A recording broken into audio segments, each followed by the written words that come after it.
खरं तर आपल्या मुलांना घडवण्यासाठी बाप हा कायमच प्रयत्नशील असतो. आपल्या पोटची पोरांनी उज्ज्वल करिअर व्हावं यासाठी तो वेगवेगळ्या मार्गाने कष्ट करून त्यांना मार्गदर्शन करत असतो. मात्र आपल्या मुलाबरोबर आपल्या वर्गातली मुलंसुद्धा आपले आहेत, त्यांचा मी बाप आहे असं म्हणत त्या पोरांना घडवणारासुद्धा एक बाप असतो. तो बाप म्हणजे शिक्षक. अर्थात गेले 37 वर्ष शैक्षणिक क्षेत्रात काम करत विद्यार्थ्यांना मार्गदर्शन करणारे, शिक्षकांना मार्गदर्शन करणारे आर.व्ही. कांबळे सर, शिक्षण विस्तार अधिकारी आर.व्ही. कांबळे सर उद्या सेवानिवृत्त होत आहेत. त्यानिमित्त आपण मुलाखत घेत आहोत. एकूणच या त्यांच्या कार्याचा आढावा आपण पाहणार आहोत. नमस्कार सर. नमस्कार. आपलं स्वागत आहे. खरं तर तुमचा जीवन प्रवास उलगडताना तुम्ही सांगितलं की शैक्षणिक प्रवास अतिशय खडतर झाला. एकूणच गुणवत्तेच्या जोरावर तुम्ही शिकत असताना वेगवेगळ्या पदव्या संपादन केल्या, यासह नोकरीसुद्धा गुणवत्तेच्या जोरावर सर्वसाधारण गटामध्ये तुम्ही अव्वल आलात आणि नोकरी मिळवली. एकूणच शैक्षणिक प्रवास कसा झाला याबद्दल काय सांगाल? नमस्कार. तर माझं प्राथमिक शिक्षण हे खेडेगावात म्हणजे बस्तवडे तालुका कागल जिल्हा कोल्हापूर येथील जिल्हा परिषद प्राथमिक शाळेत झालं. पहिली ते 7वीपर्यंतचं शिक्षण बहुवर्ग अध्यापन पद्धती म्हणजे एका वर्गाला एक शिक्षण नसून 2-2 वर्गाचे जोड वर्ग असायचे, त्यातून माझं शिक्षण झालं होतं. आणि तशा अवस्थेतून प्राथमिक शिक्षण मी पूर्ण केलेलं आहे. त्यावेळी मध्यान्ह भोजन योजना किंवा अन्य पुस्तकाची सुद्धा सुविधा उपलब्ध नसायच्या.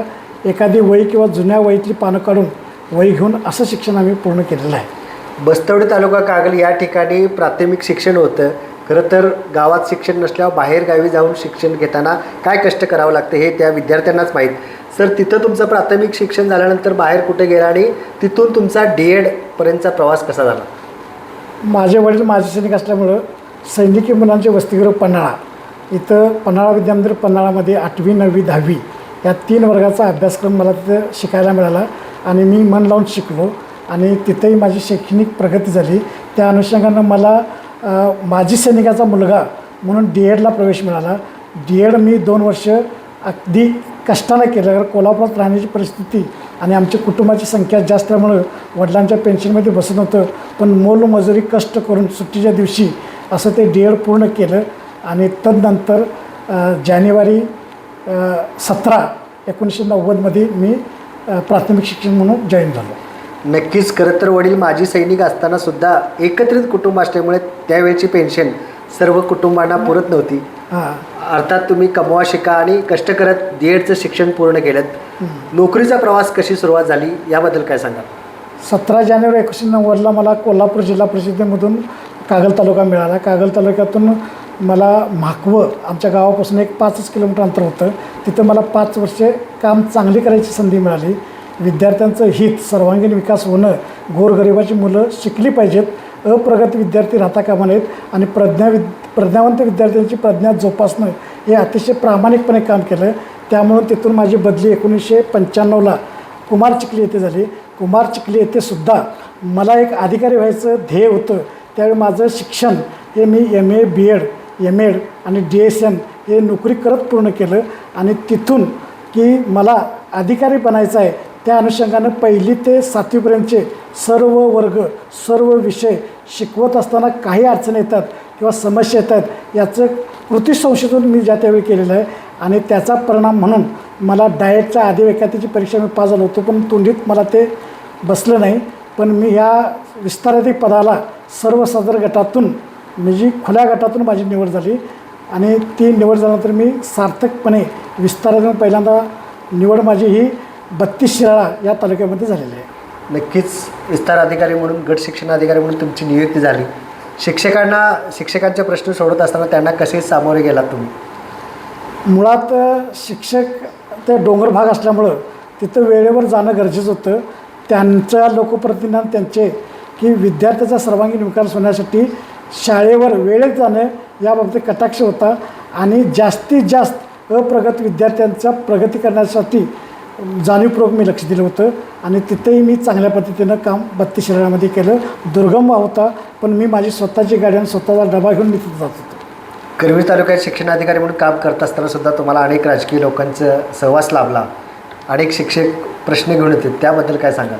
करवीर तालुका हा मोठा होता, आस्थापना मोठी होती आणि पूर्ण मी ज्यावेळी आलो त्यावेळी तिथं शिक्षणाची प्रशासनाची व्यवस्था जी होती त्यामध्ये गटशिक्षणाधिकारी, विस्तार अधिकारी आणि काही लोक यांचा भ्रष्टाचार वगैरे लावून तिथं त्यांना अटक केली होती आणि तिथं अधिकारीच कोण नव्हतं. अशा अवस्थेत प्रभारी अधिकारी म्हणून कामकाज करत होते. त्यावेळी पूर्ण वेळ तिथं अधिकारी असणं गरजेचं होतं. त्यावेळी माझी बदली झाली. त्यावेळी मला तिथं पहिल्यांदा चार्ज दिला विस्तार अधिकारी म्हणून आणि मी एकटाच विस्तार तिथं काम करत होतो. तिथं पूर्ण करवीर तालुक्यामध्ये राज्याच्या ज्या संघटना आहेत त्या संघटनेचे प्रमुख हे कोल्हापूर जिल्ह्यामध्ये करवीर तालुक्यामध्ये होते आणि तिथं त्यांची अधिकारी हे झाल्यामुळे त्यांची कामाची हेळसांड होत होती. त्यामुळे लोक सगळी कामानिमित्त पंचायत समितीत येत होते. म्हणजे 10 संघटनेचे 10 धरले तर 100 लोक तिथं काम आपलं होत नाही म्हणून येत होती. पण त्यांचा कामाचा निपटारा लावण्यासाठी त्यांना शाळेवर पाठवून प्रत्येकाने कुणीही कामासाठी इथं यायचं नाही आणि त्या पद्धतीनं ते कामकाज करून पूर्ण घेतलं. तिथं मला गटशिक्षणामध्ये चार्ज मिळाला. तिथंही मी अतिशय प्रामाणिकपणानं काम केलं आणि सगळं जी प्रलंबित कामं होती ती सगळी कामं मी निर्गत केली. छान. सरांचा शैक्षणिक प्रवास तसा एका शाळेपर्यंत मर्यादित होता. त्याच्यानंतर तुम्ही तालुक्याच्या ठिकाणी काम केलं. याच्यानंतर तालुक्याच्या ठिकाणी छानपैकी काम केल्यानंतर तुम्हाला जिल्ह्याच्या ठिकाणीसुद्धा काम करायला संधी मिळाली. याचा अनुभव काय सांगाल? मला करवीरमधून 4 वर्ष काम केल्यानंतर माध्यमिकला जाण्याची संधी मिळाली. माध्यमिकलाही मी अतिशय चांगल्या पद्धतीनं काम केलं. तिथं उपशिक्षणाधिकाऱ्यांच्या हाताखाली विस्ताराधिकारी पद असतं. तदनंतर सहाय्यक शिक्षण उपशिक्षक पद असतं. तिथं विस्ताराधिकारी काम करत असताना सहाय्यक शिक्षण उच्च माध्यमिकचं पद जे होतं ते विभागीय उपसंचालक कार्यालयामार्फत चालतं. ते कामकाज करण्याची संधी मला मिळाली. त्यावेळी 2012ला माझे तिथं 13ला हे झालं. स्वयंमार्थ कायद्यानुसार जेवढी कोल्हापूर जिल्ह्यामध्ये स्वयंमार्थ ज्युनियर कॉलेज आहेत त्या सगळ्या कॉलेजना मला व्हिजिट करता आली. पूर्ण जिल्हाचं ते कार्यक्षेत्र असल्यामुळं आणि संपूर्ण उच्च माध्यमिक शाळा ज्या त्यावेळी स्वयंमार्थ निर्माण झाल्या तेही काम मिळालं. त्यानंतर उच्च माध्यमिकचं मूल्यांकन करण्याचा योग आला. त्या जवळजवळ 65 संस्था आज त्या 60% 40%वर आहेत. त्याही मूल्यांकन करण्याचा योग मला आला. प्रत्येक संस्थेशी माझं ऋणानुबंध आहेत, वैयक्तिक ओळख आहे.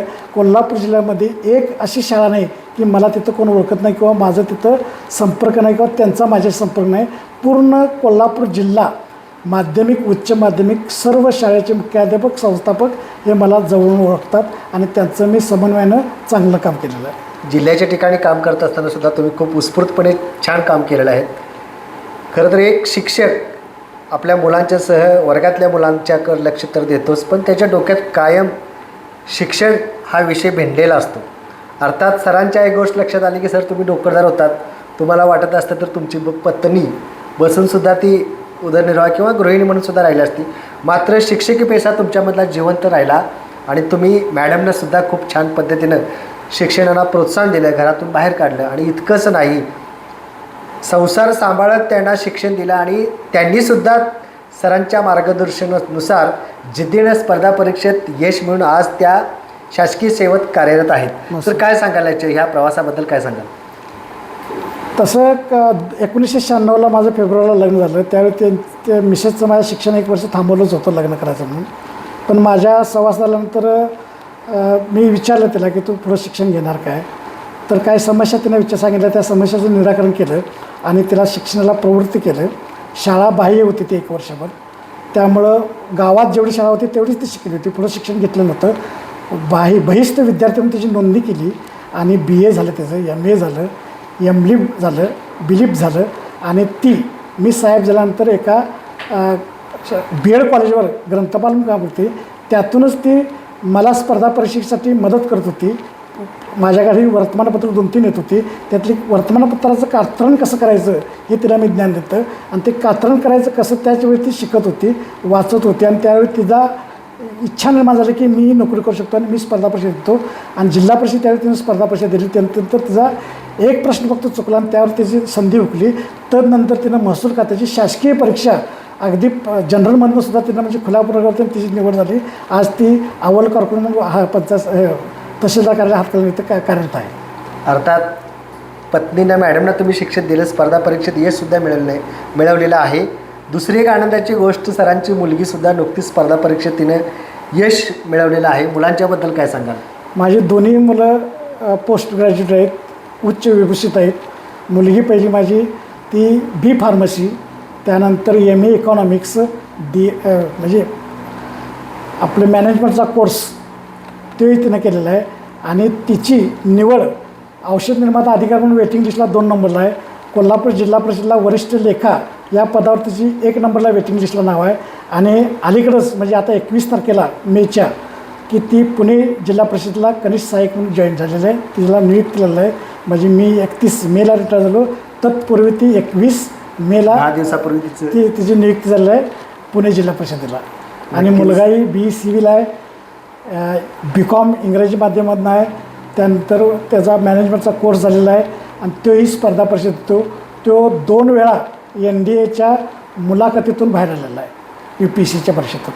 त्यामुळे त्याचंही यश अपयश चालू आहे. त्याला लवकरच त्याला नोकरी लागला असं त्याची अपेक्षा आहे. शासनानं सेवानिवृत्तीचं वय ठरवलं असलं तरी मला खात्री आहे की सर, तुमचं ह्या शासकीय नोकरीतून तुम्ही निवृत्त झाला असला तरी 37 वर्ष तुम्ही शैक्षणिक प्रवास केलेला आहे.